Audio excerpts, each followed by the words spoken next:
പാലക്കാട് കഞ്ചിക്കോട് 3 വയസ്സുകാരനെ തട്ടിക്കൊണ്ടുപോകാൻ ശ്രമിച്ച സംഭവത്തിൽ രക്ഷകനായത് പ്രദേശത്തെ ഓട്ടോറിക്ഷ ഡ്രൈവർ. ഓട്ടോറിക്ഷയിൽ കയറിയത് മുതൽ സെന്തിൽകുമാറിന്റെ പെരുമാറ്റത്തിൽ സംശയം തോന്നിയിരുന്നെന്നും ചോദ്യം ചെയ്തപ്പോൾ ഇയാൾ കുട്ടിയുമായി രക്ഷപ്പെടാൻ ശ്രമിച്ചെന്നും ഓട്ടോ ഡ്രൈവർ അഭിലാഷ് പറഞ്ഞു. മിഠായി വാങ്ങി നൽകിയതുകൊണ്ട് കുട്ടി കരഞ്ഞിരുന്നില്ല. കുട്ടിയെ രക്ഷിതാക്കളിൽ നിന്ന് തിരിച്ചെത്തിക്കാൻ സാധിച്ചതിൽ സന്തോഷമെന്ന് കഞ്ചിക്കോട്ടെ ഓട്ടോറിക്ഷ ഡ്രൈവർമാരും നാട്ടുകാരും പറഞ്ഞു. ആള് മദ്യപിച്ചിട്ടുണ്ട്. പിന്നെ ആള് ഇറക്കിവിടേണ്ട അവിടെ എത്തിയപ്പോൾ കാറിൻ്റെ താക്കോലെടുത്തിട്ട് വരാമെന്ന് പറഞ്ഞു. കുട്ടീനെ ഓട്ടോയിൽ തന്നെ ഇരുത്തിയിരിക്കുകയായിരുന്നു. അപ്പോൾ ആള് എനിക്ക് പരിചയമില്ലാത്ത ആളുടെ അടുത്ത് കുട്ടീനെ ഏൽപ്പിച്ചിട്ട് ആൾ വീട്ടിൽ പോകാമെന്ന് പറയുമ്പോൾ അതിൽ എനിക്കൊരു സംശയം തോന്നി. അപ്പോൾ പിന്നെ ആളുടെ അടുത്ത് പറഞ്ഞ് ചോദിച്ചപ്പോൾ ആൾ അങ്ങനെ ഞാൻ മറ്റേ കുട്ടീനെ സ്റ്റേഷനിൽ കൊണ്ടുപോകണമെന്നൊക്കെ പറഞ്ഞു. അപ്പോൾ എന്തിനാണ് ഈ മദ്യപിച്ചിട്ട് വണ്ടി എടുത്ത് പോകണമെന്നൊക്കെ പറഞ്ഞപ്പോഴാണ് പറഞ്ഞ ആൾ ഇതെൻ്റെ കുട്ടിയല്ല, ഓട്ടോ സ്റ്റാൻഡ് അവിടെ നിന്ന് കരഞ്ഞിട്ടിരിക്കുകയായിരുന്നു, ഒറ്റയ്ക്ക് കരഞ്ഞിട്ടിരിക്കുകയായിരുന്നു, അപ്പോൾ ഞാൻ എടുത്തിട്ട് വന്നാന്ന് പറഞ്ഞു.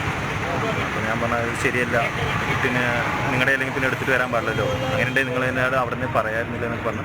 ശരി, എന്തായാലും അത് പോലീസ് കേസായ ബുദ്ധിമുട്ടാണ്, എനിക്കും നിങ്ങൾക്കും ബുദ്ധിമുട്ടാണ്, നമുക്ക് ഓട്ടോ സ്റ്റാൻഡ് അടുത്ത് തന്നെ കൊണ്ട് വിടാം എന്ന് പറഞ്ഞിട്ട് ആളെ കയറ്റിയിട്ട് വന്നു ഓട്ടോ സ്റ്റാൻഡിൽ. ഇവിടെ എത്തിയപ്പോൾ ഓട്ടോക്കാരുടെ ഏട്ടന്മാരോട് പറഞ്ഞു ഇങ്ങനെ സംഭവം. അപ്പോൾ അവർ വന്ന് ചോദിച്ചപ്പോൾ ആൾ വാട്ടർ ടാങ്ക് ബസ് സ്റ്റോപ്പിൽ നിന്നാണ് കുട്ടീനെ കിട്ടിയെന്ന് പറഞ്ഞു. അവിടെ പോയപ്പോൾ ആൾ മാറ്റി മാറ്റി പറയാൻ പറഞ്ഞു.